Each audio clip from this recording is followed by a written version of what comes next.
new project where we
spaces too large to show you everything presenting at the moment.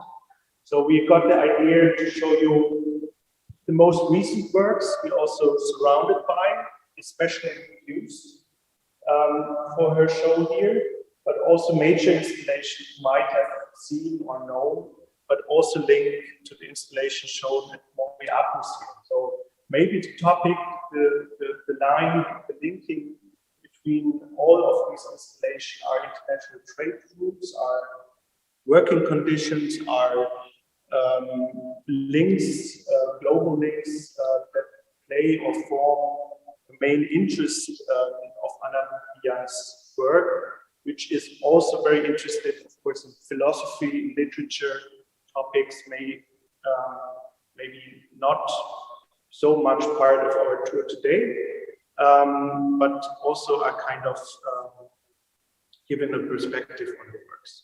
And yeah, we would like to start with two major installations that were specifically produced for our show with the title Sometimes the Present Unexpectedly Meets the Past. And these two installations, you could say, also explain or frame these works already, because it's about the past and the present and events happening in the past that have effect on the present. And we are now mirroring physically here in this installation called Egos in Mirrors. And as we're doing this series also in the time of pandemic, Anna Bella was interested in the pandemic 100 years before, especially happening in Europe, called the Spanish flu, that started at the end of the First World War in 1990, and in fact it also about kind of a time frame of 2-3 years, and it's kind of a dozen of cutouts she made Going back in history, starting with the end of the First World War, where the soldiers coming back home, and also the pandemic starts, and the Paris peace treaties are happening, with the involvement of Britons, the US, the French people and Italians, where the situation of Germany, and that's important of course for us here in Siegen, was defined after the World War, and also had influence, as you know, on the next century and the rise of fascism in Germany coming up. So what we see here is different panels. Going back maybe to one panel, which shows that history sometimes repeats itself, dealing with the situation of the pandemic 100 years ago, where radio was the main media and media to spread the message, but also all what we experience now, shifted working hours, opening hours,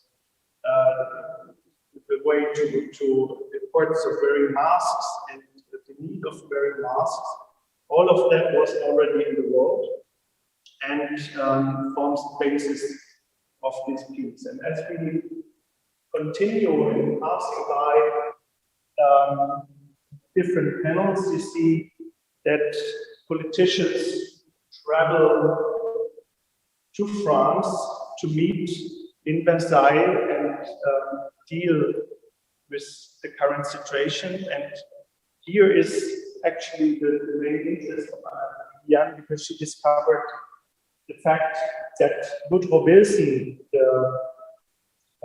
the US president of that time, was ill of the Spanish flu. And so the US were less powerful in the discussion and negotiations, which has had a main effect on the political situation. And we continue, and suddenly we enter the 1920s, and of course the recession that started, economic situation got bad, and that brought the fascism up with Adolf Hitler here in the middle of this panel, building up crowds and parties around.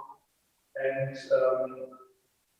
the last panels then are linking to the contemporary situation and discoveries Anna made during the time of the production. It was about the time of 3-4 months. She was especially working on these drawings and cutouts. And here you have a kind of perspective on the situation in Wuhan, where everything started, but also the lack of oxygen that was very topic in India and in other places, but also a general idea how pollution affects maybe also such pandemics and the global situation. And the last panel is then dedicated to the digital influence, to the new media, the internet, but also the situation in Europe that changed during this time, and also the Brexit was finally realized, so Europe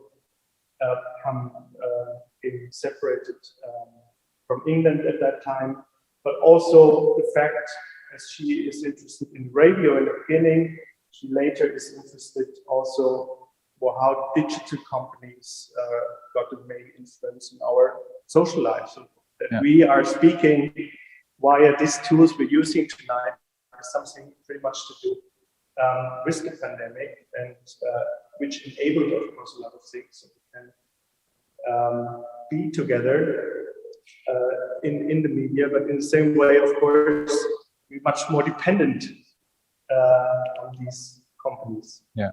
And it's so interesting that we can also see here, the same as in Tokyo, that actually these silhouettes that they are hanging on eye level. I think the notion of eye level is very interesting for the work of Anna Bella Geiger in general, because the visitor is put into some kind of a panoramic situation where he's put on eye level with history in a way. But what we can also see here is that the backsides of the silhouettes, they are a bit monochromatic. What is the same in Tokyo? They are green. So what do you think is Anna's idea about that? On the one side, a narration, or kind of a partly fictionalized narration, and on the other side, something monochromatic. Yeah, the monochromatic makes it more formal, and it makes it remembered me also on this classical scissor cuts. So the form becomes more abstract, and it becomes also kind of more formal reference, because the idea was to place the mirror was also to get the reflection for the panels we're showing in front, but also mirroring the other piece she has just the other part done for the exhibition, which is first of all on another topic, the Suez Canal, the history of the Suez Canal, which we all know was blocked in March. The Ever Given. Through the Ever Given. Interesting name of the ship, Ever Given. Ever Given, and it was blocked. And also here we have a kind of moment in the present, which Anna Bella Geiger reflects much more in the past. So it's making us aware of the political situation and economic interest that brought up the Suez Canal mid of the 19th century through Ferdinand de Lesseps, a French engineer and diplomat who enabled to get the concession from Pasha Said in 1958 to build up over the next 10 years the Suez Canal, and he founded the Suez Canal Company in partnership with sharing with the Britons, the Israeli, and the French, basically. So it was a kind of, from the beginning, a kind of global economic enterprise, you could say. And from left to right, from top to bottom, visitors can follow different drawings, development of the Suez Canal, and also the political crisis connected to it. So it starts with the canal. I think it was about 1.5 million people employed for the digging of the canal. That's also very it's called From the Palace to the Ditch. And so it took lots of efforts. And from the very beginning to the Convention of Constantinople in 1888, the idea was also that in peace, as in war times, peace passage connecting different seas needs to stay free and accessible, which was, of course, then looking back, always the case, because it's pretty much connected also to independency of Egypt, which was the main shareholder, of course, of the canal company, and Nasser, caused in 56. Now we're in the 20th century. The Suez crisis, which also brought up later on the first UN intervention into play. Even Canada was involved, and the canal was then closed between after the Six-Day War between 67 and June 75, and we were almost at the end of the peace, which shows also then a kind of stronger involvement of the US in the kind of European territory, and links back to that was originally planned by artist Frederick Carpoli for the entrance of the Suez Canal at Port Said. So this space actually gives a fantastic example of how Anna's work works as such in kind of connecting global histories with each other and showing that history as such is interconnected. There are no blocks which happen apart from each other. And so maybe we can go from this room and show a completely, let's say, different kind of work Anna Boghigian is also doing. And it's actually, I think, a work because already when you enter this museum here, you smell some kind of, yeah, you have a smell of honey in your nose. And so right here we see why this is so. And this is the work Endangered Bees and Honeycombs.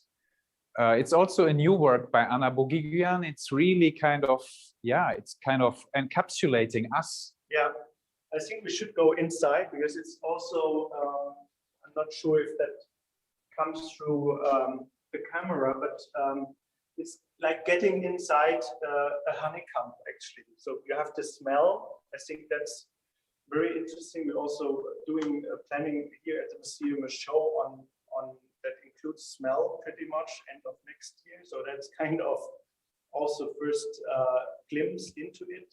But also Anna was very aesthetically interested in how the bees, I mean, it's used honeycombs,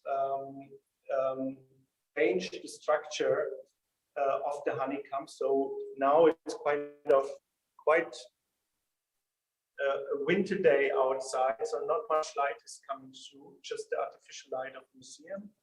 But you have this different textures, and besides, she's pretty much interested in the organization of bees, of course, bee states, the energy of bees as part of our natural system, and also, and that maybe links to one of her paintings, the brain painting. She's interested in the structures of our human organs. The ear is very important, but also we have in another space a large series on the structures of brains, and this links to the interest in the inner soul of ourselves. Yeah, and, that's also the place where for Anna vision kind of comes into birth, kind of human vision or the capacity to imagine, which is for her art something very essential still, even if it's full of historical facts and half facts. I think the idea to imagine is so crucial for her. Absolutely, and I would add also, it's also about revolution. It's also about memory. So it comes from there. It's and how can we locate? Yeah. These visions. So that's maybe a personal search. Great. Should we go? Yes, let's go to a completely different or a third, let's say, a third character in terms of installation, but also kind of material based, as we have it here. Is the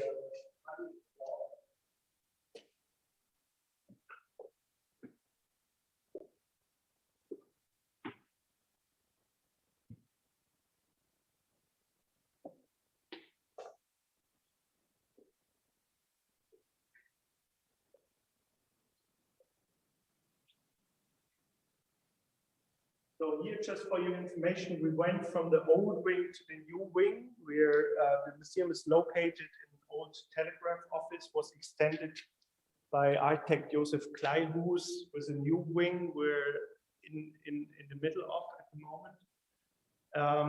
Here we're in the installation called Salt Trader that was produced and developed for the Istanbul Biennial in 2015, and as Istanbul is kind of a city located by the sea, and as you know, Anna Boghigian is very much interested in these global trade routes. Salt is the main focus and material. The installation is called Salt Traders, and she's interested in the fact that salt makes us living, of course, like water does.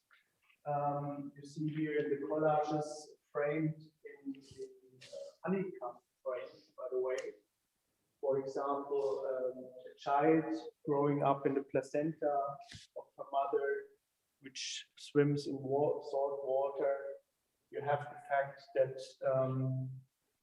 salt conserves food and enabled long journeys over the sea, the discovery of Christopher Columbus, America, and just started kind of this kind of global exchange that didn't happen before, but also, of course, the intervention of Western powers into South America, Africa, and other, so enabling also colonialism and those topics. And salt is involved as a material in different colors, also as kind of an object. That this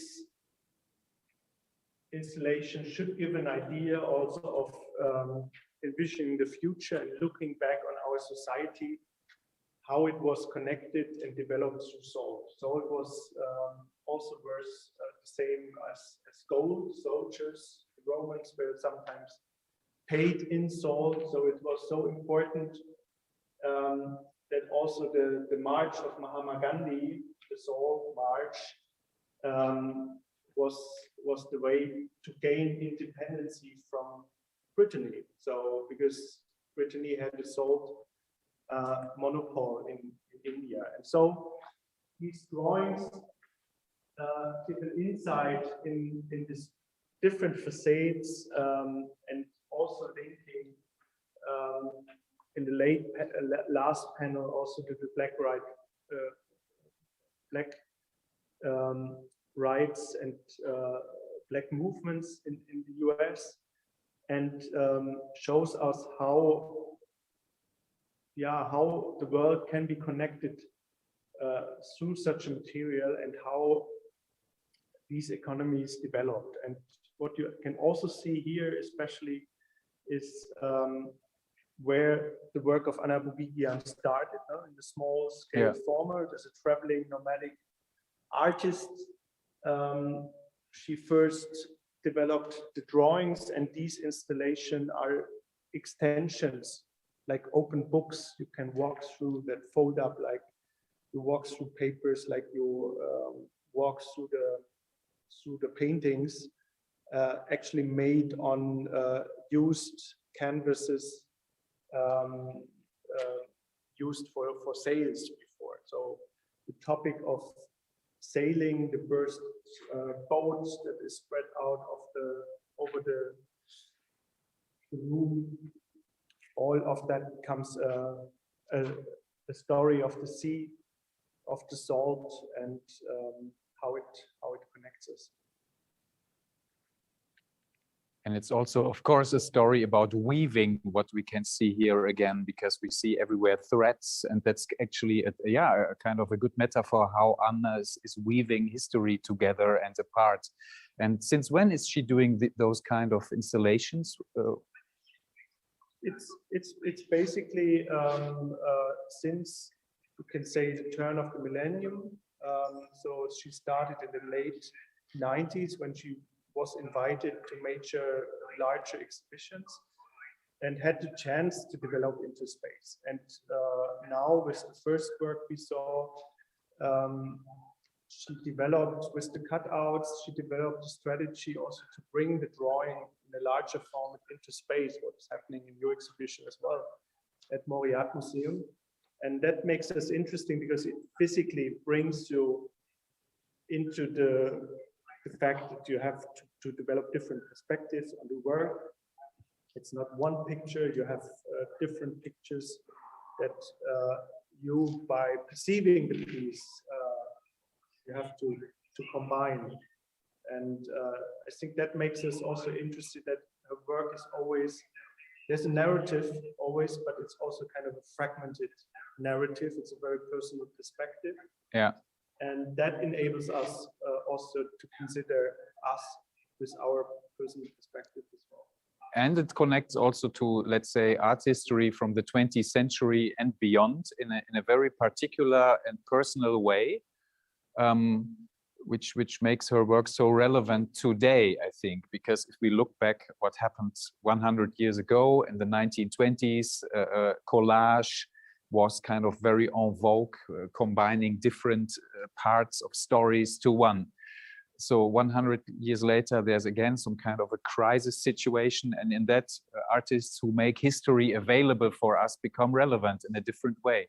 So maybe to close our round trip, maybe you could say something for the last work we see, or not the last work in this exhibition, but the very last fourth work. Yeah, of our tour. No, what you mentioned was absolutely right. That also in your exhibition, it's not only about powerful woman artists that developed her works in the 1570s. With Anna Bella, you could also say that the topics she's addressing became more relevant for us since 20 years. So absolutely, there haven't been the topics of the 90s, and that maybe also explains why her work got important. Nevertheless, it's always good to end in a garden, or in a kind of garden. And this is the installation entitled, Thomas? It's the French title, Jardin de l'Inconscience, but it's the garden of the unconsciousness. And Anna Bella makes a nice parallel to the garden as also kind of a symbol of our inner soul. And this made me open up our tour to the very end, to a more kind of mythological, alchemistic perspective in Anna Bella's work. It's an architecture and installation made for a solo exhibition Carida in Nîmes, and it's constructed and built as kind of a mandala, and also looks from the outside resembles these Arabic window shades that block the sun out but let the wind coming through. Beautiful. And in the center of the installation are two paintings of an alchemist that holds the world together, or better, the world is sketched out as a kind of apple directly connected to the alchemist, and lots of parts that are important. So the connection to nature especially forms the core of this piece of Anna Bella. So the plants are around her studio in Cairo, is surrounded by lots of plants. So she is maybe also kind of a link to her studio in Cairo. The bees play an important role, as well as the birds observing us. And these connected with the plants surrounding us forms, of course, artificial garden, but gardens are always kind of artificial in a way, humans. And to end with some facts, Anna's favorite animals are birds, but I think most respect she has towards bees. And with that, I'm saying thank you very much, Thomas. Until when is the exhibition going here in Siegen? It's running until 9th of January. So, and it's also traveling to IBAM in Valencia, and we're working on a book and monograph on Anna Bella. So fantastic. Lots of things to discover. Yes, it's a highly valuable experience to come here, and also to Another Energy. I think one more reason to go there again. Open until January 16th, 2022. And with this, I'm saying thank you for everyone who came by, and have a great day, evening, whatever, wherever you are. Thank you very much. Thank you.